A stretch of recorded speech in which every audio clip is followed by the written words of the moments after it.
ಇನ್ನು ಹಾವೇರಿ ಗದಗ ಲೋಕಸಭಾ ಕ್ಷೇತ್ರದ ಬಿಜೆಪಿ ಅಭ್ಯರ್ಥಿ ಶಿವಕುಮಾರ್ ಉದಾಸಿ ಹಾವೇರಿ ಜಿಲ್ಲೆ ರಾಣೆಬೆನ್ನೂರು ನಗರದಲ್ಲಿ ರೋಡ್ ಶೋ ನಡೆಸಿದರು.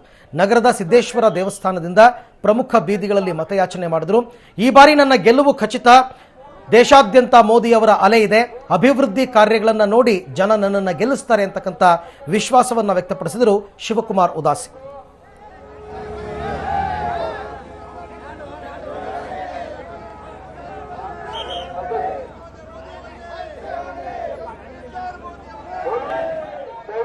ಭಾರತೀಯ ಜನತಾ ಪಾರ್ಟಿಗೆ ಬೆಂಬಲ ಕೊಡುವಂಥದ್ದು ಎಲ್ಲ ಕಡೆ ಕಾಣ್ತಾ ಇದೆ. 5 ವರ್ಷಗಳಲ್ಲಿ ಮಾಡಿದಂಥ ಸಾಧನೆಯನ್ನು ಎಲ್ಲ ಸಹಿತ ಇವತ್ತು ಒಪ್ಕೊಂಡಿದ್ದಾರೆ.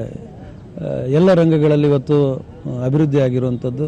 ಸಬ್ಕೆ ಸಾಥ್ ಸಬ್ಕಾ ವಿಕಾಸ್ ಅನ್ನುವಂಥ ಒಂದು ಘೋಷಣೆ ಮಾತ್ರ ಉಳಿದಿಲ್ಲ. ಎಲ್ಲ ಯೋಜನೆಗಳನ್ನು, ಕೇಂದ್ರ ಪುರಸ್ಕೃತ ಯೋಜನೆಗಳನ್ನು ಯಶಸ್ವಿಯಾಗಿ ಬರೀ ಹಾವೇರಿ ಅಲ್ಲ, ದೇಶಾದ್ಯಂತ ಇವತ್ತು ಸಮರ್ಪಕವಾಗಿ ಅನುಷ್ಠಾನ ಆಗಿರುವಂಥದ್ದು ಮೋದಿ ಸರ್ಕಾರದ ಹೆಗ್ಗಳಿಕೆ ಅನ್ನುವಂಥ ಮಾತು ಒಂದು ಕಡೆಗೆ. ಮತ್ತು ಜನ ಇವತ್ತು ತುಲನಾತ್ಮಕವಾಗಿ ವಿಶ್ಲೇಷಣೆ ಮಾಡ್ತಾಯಿದ್ದಾರೆ. ಸರ್ಕಾರ ಅಧಿಕಾರ ಕೊಟ್ಟಂಥ ಸಂದರ್ಭದಲ್ಲಿ, ಜನಾದೇಶ ಸಿಕ್ಕಂಥ ಸಂದರ್ಭದಲ್ಲಿ ಯಾರು ಕೆಲಸ ಮಾಡ್ತಾಯಿದ್ದಾರೆ, ಯಾರ ನೇತೃತ್ವದಲ್ಲಿ ಕೆಲಸ ಆಗುತ್ತೆ, ಯಾರ ಕೈಯಲ್ಲಿ ಆಗಿಲ್ಲ ಅನ್ನುವಂಥದ್ದನ್ನು ಇವತ್ತು ತುಲನಾತ್ಮಕವಾಗಿ ವಿಶ್ಲೇಷಣೆ ಮಾಡುವಂಥ ಈ ಸಂದರ್ಭದಲ್ಲಿ ನನಗೆ ವಿಶ್ವಾಸ ಇದೆ.